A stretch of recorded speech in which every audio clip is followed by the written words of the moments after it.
guys? Welcome back to my channel. It's your girl Connie here, and for today's video we are going to be talking about the YouTuber starter pack. If you guys are interested in starting your own channel, or you guys are just about to, this is the perfect thing for you. I'm going to be talking about equipment and gear that you need, some of the software and resources that would be helpful, and just things that I wish I knew along the way when I first started my channel. So without further ado, let's jump right on in.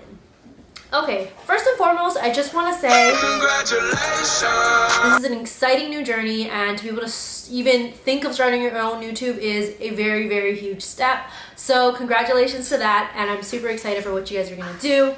I first wanted to talk about equipment, and going along with just equipment in general, you guys don't need to spend a lot of money. Like, there's actually no need to spend money when you're first starting your channel. That's from my own personal advice. I say this because not everyone has the, the moolah to be spending it crazy to buy camera gear and all this kind of stuff. And the first 4 things that I actually recommend you getting in terms of equipment, if you don't have them already, is A, something to film with, B, something to hold what you're filming with, C, a computer or something to edit your videos with, and D, lighting. So something to film with. Now this could literally be anything. I first started off my YouTube channel with some janky ass camera that I borrowed from my sister, and with that and my poor editing skills, somehow I was still able to manage views. In this day and age, a lot of people can literally just use their iPhone. So if you guys do have like an iPhone, feel free to use that. So if you're using an iPhone, I highly suggest you change the video format to make sure that you're filming at the highest quality that the iPhone provides. Normally this is in your settings app, and then you go into camera and change video, I think record video, and then it'll have all these different options. I would technically prefer probably like 4K at 30 frames per second or 4K at 60 frames per second, but feel free to use like any of those options there. All of them are good, but I think the 4K ones probably will get you that crisp camera-like quality.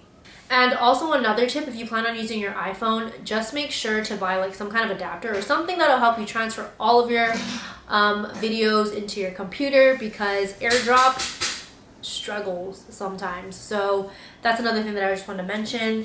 If you guys are looking into cameras, feel free to get any camera that you want. A very popular camera that people do purchase if you do have some money is the Canon G7X or the Canon M50. Both of these cameras are really popular among many YouTubers right now, and it's super duper easy to use, and it just gets the job done, especially when you're starting out. Again, if you guys have any kind of camera, just use that. What I'm using currently right now is a Sony a6100, and then I also use my iPhone 10 when I'm out and about.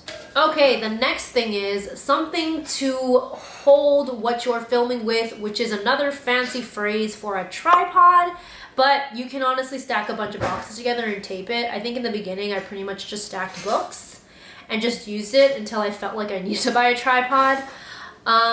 When it comes to tripods, I recommend having probably one for sure, or I have 3 that I normally use. I have one mini tripod that I take with me on the go, great for vlogging, and it's just compact and great to put into my purse.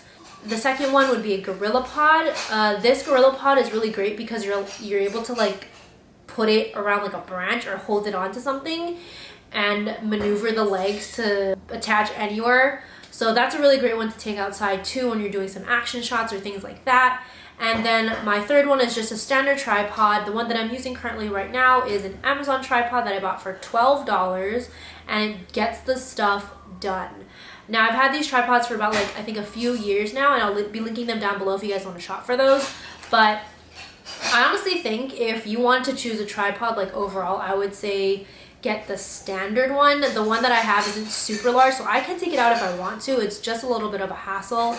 If not, I think the next best one would probably be the Gorilla Pod. Okay, so the third thing would be some type of computer. I mean, a lot of people can actually edit their movies and videos through an iPhone, but I personally can't do that. The screen is too tiny, and I feel like there's a lot of different things that I would want to do. So I recommend just getting a computer. Any kind of computer would work, and That's just gonna help hold all of your video files. If you don't have a computer with a large amount of space, I also recommend getting a hard drive or SSD. These are optional but very helpful if you plan on making an archive of all of your videos.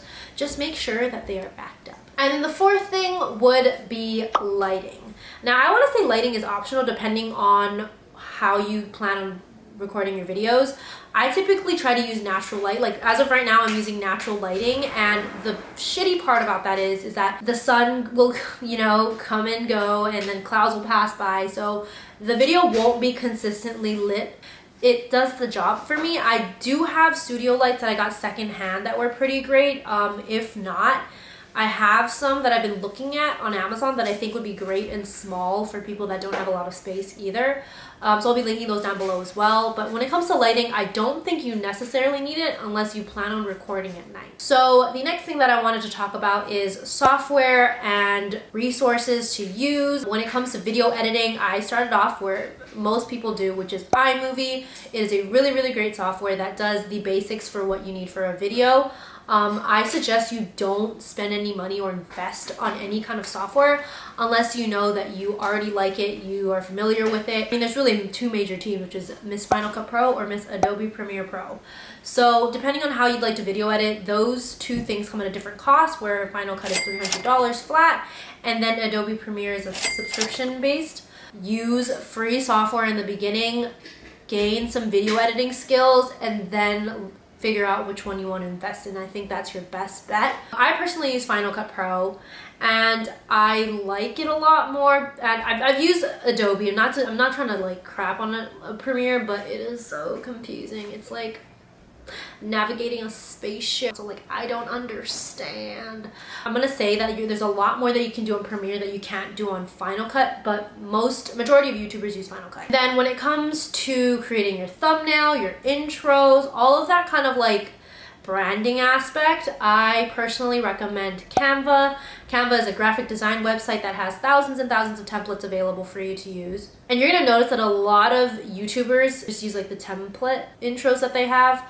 So nothing wrong with that. Make it your own. You can design it however you'd like, and then you're able to import it into your video or upload it as your thumbnail. And it's as easy as that. You can also create like Instagram stories, Facebook banners, things like that to help promote your content that you're pushing as well. Okay, so another resource when it comes to like your branding materials is Procreate. Now, Procreate does require you to have an iPad and possibly an Apple Pencil or something similar to that, and the Procreate app, which is $10. So this is definitely more of an investment, but that's what I've been using right now. I actually just recently switched over, but the intro that you saw in the beginning of my video was created in Procreate. So that's just kind of giving you an idea of what you can make, but a lot of people actually just use Procreate to create like all those doodles and thumbnails and all those like graphics around in videos. I personally don't think you need this, but if you already have an iPad, or if you already have the app, or you're willing to invest in it, then I'd say that's a really great resource to use as well, because it's just so easy to use your hands versus having to use a computer and